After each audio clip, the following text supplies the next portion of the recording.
በኢትዮጵያ ዘመናዊ ፖለቲካ ታሪክ ከትብብር ይልቅ ተቃርኖ ላይ የቆመ በመሆኑ የተረጋጋ የፖለቲካ ስርዓትን ማስፈን ለሀገሪቱ ፈተና ሆኖ መቆየቱን የኢዜማ ምክትል መሪ ዮሐንስ መኮንን ይገልጻሉ።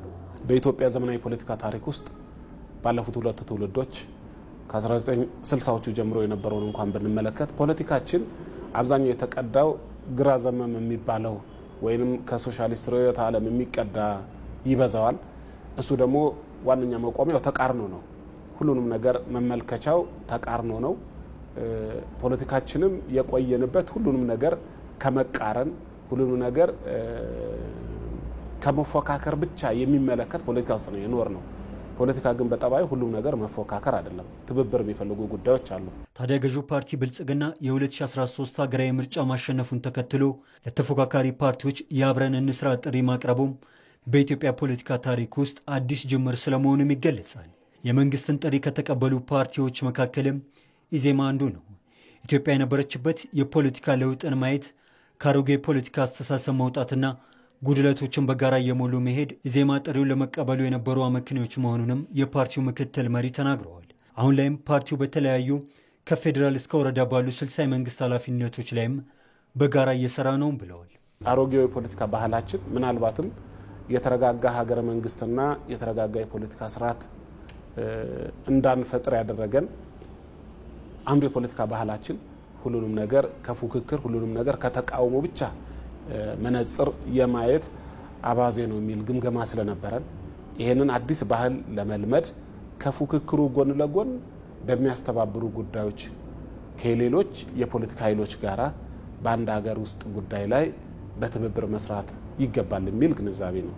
ግን በጥቅሉ ወደ 60 ለመንግስታዊ ኃላፊነት ቦታዎችን ከፌደራል እስከ ወረዳ ባሉ ልንላቸው እንችላለን ወስደን ከመንግስት ጋር እየሰራ እንገኛለን።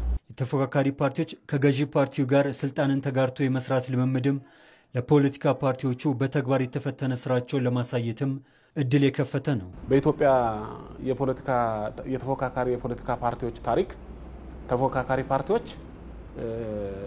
በነፃና ፍትሃዊ ምርጫ ተወዳድረው አሸንፈው መንግስታዊ ስልጣን መስርተው ያውቁ። ባለፉት 50 ዓመታት ሁለት ትውልዶች ይሄ አልሆነም።